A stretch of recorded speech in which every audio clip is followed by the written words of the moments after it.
വിക്രമാദിത്യ കഥകൾ ഭാഗം 35. പേശാമാടന്തയുടെ അഹങ്കാരമെല്ലാം നശിച്ചു. രസരഞ്ജികയുടെ കൗശല വിദ്യകളും അവസാനിച്ചു. ഇനി പേശാമാടന്തയെ ആഗതന് വിവാഹം ചെയ്തു കൊടുത്തേ കഴിയൂ. പേശാമാടന്ത വിക്രമാദിത്യന് മുന്നിൽ കീഴടങ്ങി. രാജാതിരാജൻ, ആയിരക്കണക്കിന് രാജാക്കന്മാരും പ്രഭുക്കന്മാരും തോറ്റ രംഗത്ത് അങ്ങ് ജയിച്ചിരിക്കുന്നു. ഇനി ഞാൻ അങ്ങയുടെ ഭാര്യയായിരുന്നു കൊള്ളാം. അതിനു മുമ്പ് ശാസ്ത്രവിധികൾ അനുസരിച്ച് വിവാഹ ചടങ്ങുകൾ നടത്തണം. അതിന് ഞാൻ ഏർപ്പാടുകൾ ചെയ്യുന്നുണ്ട്. വിക്രമാദിത്യൻ അത് സമ്മതിച്ചു. ആഡംബരപൂർവ്വം തന്നെ വിവാഹം ആഘോഷിക്കപ്പെട്ടു. അതിനുശേഷം ഒരാഴ്ച അവിടെ സുഖമായി താമസിച്ചു.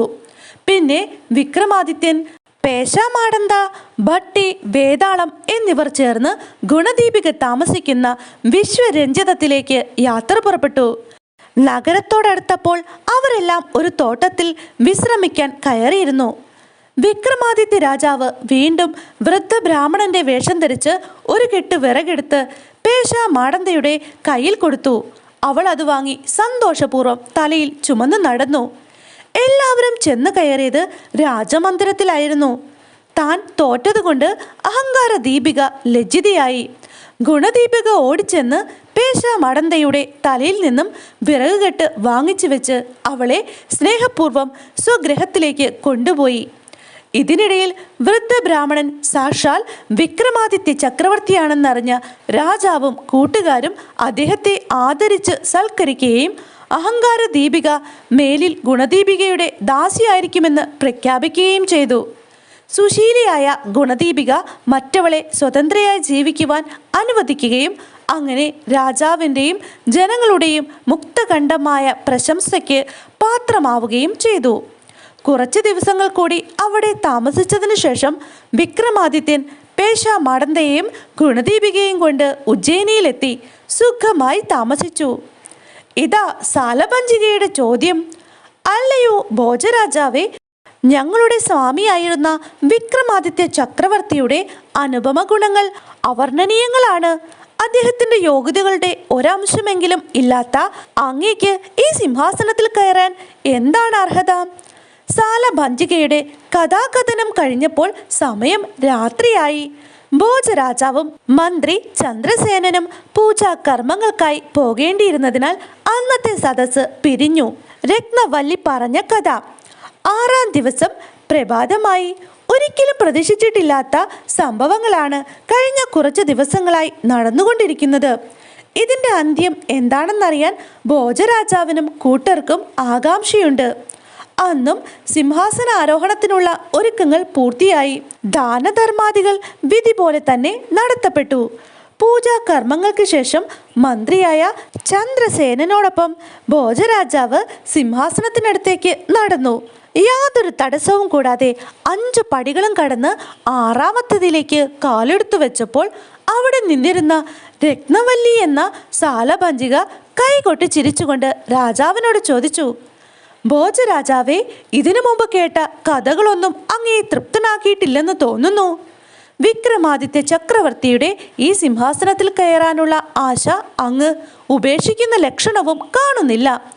ഇത് മഹാത്മാക്കൾക്ക് യോജിച്ചതാണോ? ഭോജൻ അപ്പോൾ സാലഭഞ്ജികയോട് പറഞ്ഞു, സകല കലാവിശാരദനായിരുന്ന വിക്രമാദിത്യനെ പറ്റി ഇനിയും കഥകൾ കേട്ടാൽ കൊള്ളാം. നിനക്ക് കഴിയുമെങ്കിൽ അറിയുന്നത് പറയൂ. അങ്ങയുടെ ആഗ്രഹം പോലെ തന്നെ ആവട്ടെ. ഞാൻ കഥ പറയാം. വിക്രമാദിത്യനും ഭട്ടിയും കൂടി കാടാറു മാസത്തിനു വേണ്ടി പുറപ്പെട്ടപ്പോൾ ഉണ്ടായ ഒരു കഥയാണ് ഞാൻ പറയാൻ തുടങ്ങുന്നത്. അങ്ങനെ ചെറിയൊരു ആമുഖത്തോടെ രത്നവല്ലി വിക്രമാദിത്യ ചക്രവർത്തിയുടെ കഥ ആരംഭിച്ചു. രാജ്യഭാരം തൽക്കാലം ഒരു മന്ത്രിയുടെ പക്കലേൽപ്പിച്ച് വിക്രമാദിത്യൻ യാത്ര തിരിച്ചു. നാടുകളും നഗരങ്ങളും കടന്ന് അവരെത്തിച്ചേർന്നത് സസ്യലതാ സമൃദ്ധമായ ഒരു പൊയ്കയുടെ തീരത്തായിരുന്നു. പൊയ്കയ്ക്ക് ചുറ്റും സുന്ദരമായ വനമുണ്ടായിരുന്നു. ലഘുഭക്ഷണം കഴിഞ്ഞ് യാത്രാക്ലേശത്താൽ ക്ഷീണിതരായ രാജാവും ഭട്ടിയും വിശ്രമിക്കാനായി ഒരു വൃക്ഷത്തിൻ്റെ ചുവട്ടിൽ കിടന്നു. ഭട്ടിയുടെ മടിയിൽ തലവെച്ച് മയങ്ങിയിരുന്ന വിക്രമാദിത്യൻ പരിസരത്ത് നിന്ന് പരാഗരേണുക്കളെയും വഹിച്ചെത്തുന്ന ഇളം കാറ്റുമേറ്റ് ആനന്ദ നിർവൃതിയിൽ ലയിച്ചു. അപ്പോഴാണ് പല്ലക്ക് ചുമക്കുന്ന കുറെ ആളുകളുടെ ശബ്ദവും കുറെ യുവസുന്ദരികളുടെ പൊട്ടിച്ചിരിയും കൂടി ആ വിജനമായ അന്തരീക്ഷത്തിൽ ഒച്ചപ്പാടുണ്ടാക്കിയത്. വിക്രമാദിത്യൻ കണ്ണു തുറന്ന് ആ രംഗം വീക്ഷിച്ചു. സുന്ദരീമണിയായ ഒരു കന്യക പല്ലക്കിൽ നിന്നിറങ്ങി കുളിക്കാനായി പൊയ്കയുടെ സമീപത്തേക്ക് പോയി. അവളുടെ ദാസികളായ 10-100 യുവതികൾ വേറെയും ഉണ്ടായിരുന്നു. അവളുടെ സൗന്ദര്യത്തിൽ വിക്രമാദിത്യ ചക്രവർത്തി മയങ്ങിപ്പോയി. ആ സുന്ദരിയും ഭട്ടിയുടെ മടിയിൽ തലവച്ചു കിടക്കുന്ന വിക്രമാദിത്യനെ കണ്ടു. വിക്രമാദിത്യ ദർശനം അവളുടെ ശരീരത്തിൽ കോൾമയർ ഉണ്ടാക്കി. ആ ആത്മാവ് സ്വയം മന്ത്രിച്ചു പോയി. ഹാ, എത്ര സുന്ദരനായ പുരുഷൻ! ലോകത്തിൽ ഇങ്ങനെയും സുന്ദരന്മാരുണ്ടോ? ഇദ്ദേഹവുമൊത്ത് ജീവിക്കാൻ ഭാഗ്യം കിട്ടുന്നവരാണ് യഥാർത്ഥത്തിൽ ഭാഗ്യവതികൾ. തനിക്ക് അദ്ദേഹത്തോട് തോന്നിയിട്ടുള്ള അഭിലാഷം പ്രകടമാക്കാൻ അവളൊരു വിദ്യ കണ്ടുപിടിച്ചു. ഭട്ടിയും വിക്രമാദിത്യനും നോക്കിയിരിക്കെ അവൾ താമരപ്പൂ പറിച്ചെടുത്ത് മാറോടണയ്ക്കുകയും അതിനുശേഷം പാദങ്ങളിൽ ഇടുകയും ചെയ്തു. കൂടാതെ ഒരു മണൽ കൂമ്പാരമുണ്ടാക്കി അതിൻ്റെ മീതെ ഒരു ഓട് കമിഴ്ത്തി വെക്കുകയും ഒരു മുടിനാരെടുത്ത് അതിൻ്റെ മുകളിൽ വെക്കുകയും ചെയ്തു.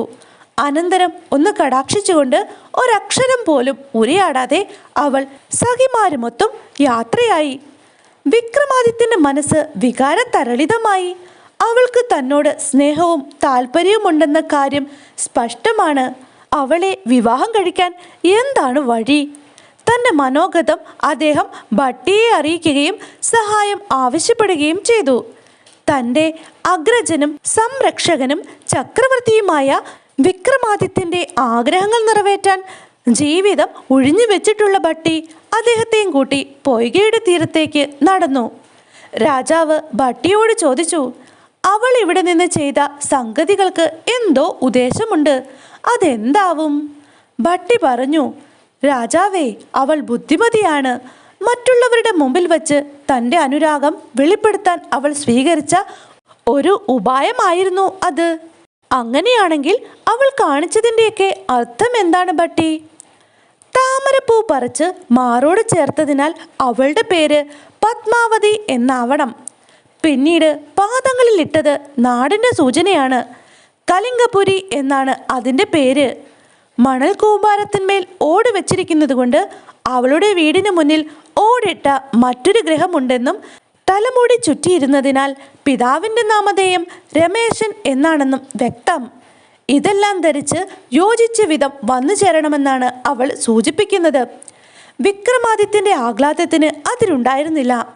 ഉടൻ തന്നെ അദ്ദേഹവും ഭട്ടിയും കലിംഗപുരിയിൽ എത്തിച്ചേർന്നു. 2 വൃദ്ധ താപസന്മാരുടെ വേഷം ധരിച്ച് അവർ തെരുവ് വീതിയിലൂടെ സഞ്ചരിക്കാൻ തുടങ്ങി. നഗരത്തിലെ പ്രമുഖ വ്യാപാരിയായ രമേശന്റെ ഭവനം ആ വഴിയരികിൽ തന്നെയായിരുന്നു. കാഴ്ചയിൽ അമാനുഷ്യരെന്ന് തോന്നുന്ന 2 താപസർ തൻ്റെ ഗ്രഹത്തിനു മുമ്പിൽ കൂടി പോകുന്നത് കണ്ട് അദ്ദേഹം അവരെ ഭക്തി ആദരവുപൂർവ്വം തൻ്റെ ഗ്രഹത്തിലേക്ക് കൂട്ടിക്കൊണ്ടു വന്നു. തങ്ങൾ സഞ്ചാരികളായ താപസരാണെന്ന് അവർ അദ്ദേഹത്തോട് പറഞ്ഞു. രമേശൻ പണ്ഡിതന്മാരെയും മുനിമാരെയും സ്വീകരിച്ച് സൽക്കരിക്കുന്നതിൽ ഉത്സാഹമുള്ളവനായിരുന്നു. ആഗതരുടെ സൗകര്യങ്ങൾക്ക് വേണ്ടി അദ്ദേഹം പ്രത്യേകം ഏർപ്പാടുകൾ ചെയ്തു. കന്യകയായ സ്വപുത്രിയുടെ പരിശുദ്ധമായ അന്തഃപുരമാണ് അതിന് പറ്റിയ സ്ഥലമെന്ന് കരുതി അദ്ദേഹം അവരെ അങ്ങോട്ടയച്ചു. പ്രഥമ ദർശനത്തിൽ തന്നെ പത്മാവതിക്ക് ആഗതരെ മനസ്സിലായി. താൻ കണ്ട സുന്ദര പുരുഷൻ പിതാവിൻ്റെ അനുവാദത്തോടു കൂടി ഇവിടെ എത്തിച്ചേർന്നതിൽ അവൾ ആനന്ദ വിവശയായി.